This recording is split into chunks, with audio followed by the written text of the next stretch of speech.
Alright, so I've got a couple of questions. So Okay. we just learned about chapter 3 is culture in business. And so my first question is, how has culture affected business when you, for Ernst & Young in general, and also like your dealings in other countries? Okay. Culture impacting the business. So culture is very important. So we have a culture within Ernst & Young, and then there's a culture within Kimberly-Clark, my client. And you have to understand the culture in order to be effective.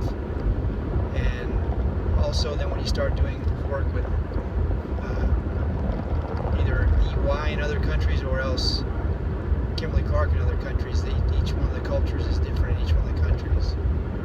So for example, I got to work in Latin America, so the culture in Mexico is very different from the culture in Brazil, which is very different from the culture in Colombia, and very different culture from each one of the different countries. And how would you say you like prepare yourself, or like how do you go about like exposing yourself to the new cultures so you're ready to do business within these new cultures? So when I was working in Latin America, what I was doing, I would actually subscribe to this service that would send me information about the different countries.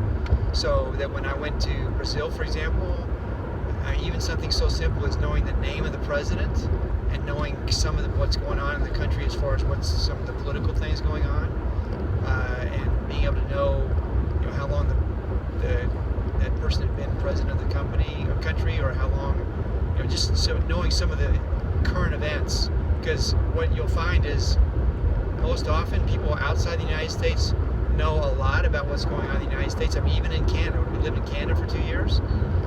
Most people in the United States cannot tell you who the name of the... Do you know the name of the Prime Minister right now in Canada? Okay, his name is Pierre Trudeau. Actually, excuse me, it's Pierre Trudeau's son. I can't remember. Trudeau is his last name. I can't remember the guy's first name. It used to be Harper. It used to be Stephen Harper, the Conservative Party, and who just won in Canada is the Liberal Party. But Pierre Trudeau is his father. I'm blanking on his first name.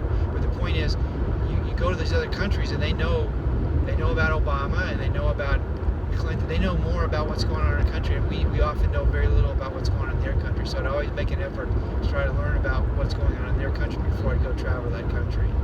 And then also just like the way people like view things, like in America, the individual and society is greatly influential, and so like entrepreneurship is very big here, but then other countries sometimes it's not as big, and it's more focused on like a group doing their best instead of just one person, and it's kind of more focused on the whole group instead of just one person. And so have you ever dealt with anything like that, or had RCM deal with anything like that?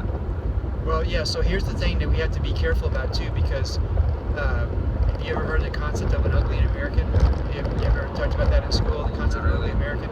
So ugly American is a perception that when Americans come into other countries, I think we come across as very arrogant and very like our way is the best way, and it's almost like we're there to teach them something. So, and oftentimes what will happen is we'll do it without, our intentions are good. We don't even realize how we're being perceived. So for example, I could go to Brazil and I could say, hey guys, I'm here to help. I'm just flown down here from the United States, and let me just tell you, we did something a certain way in the United States, and if you do it that way, then you'll be successful just like us. And when we do that, when we go to another country and say that, oftentimes our heart is in the right place, our intentions are good. We don't realize when we put ourselves in their shoes how arrogant that sounds. Because they can say, well, maybe I don't want to be just like you, or maybe I don't want to be like the United States, or maybe just because you do it your way, it doesn't mean that's the way we should do it. Yeah. So it's being sensitive to other cultures and being empathetic, having empathy for them, and also trying to see things from their perspective. Because we have a great country, there's no doubt about it, but not everything we do is perfect, and not everybody should do things exactly the way we do it, because the world would be a pretty boring place if everybody did things exactly the same way.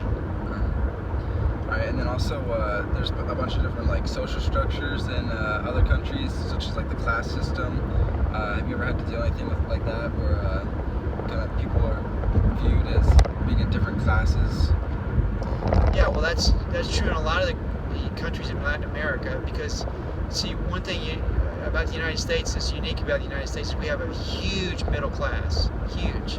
And in fact, our huge middle class is what really drives our economy. And people buying houses and buying washers and dryers and buying washing machines and everything for these houses. And in Latin American countries, unfortunately, even now today, you've got very few people at the top who really have a lot of money. And when you meet those people and work with those people, a lot of times I work with those people in business. They're very, very well educated. They're very, very wealthy. They're very, very smart business people. But unfortunately, a lot of those countries, you don't have a big middle class. The middle class is smaller. You've got a very large lower class, but not as big of a middle class.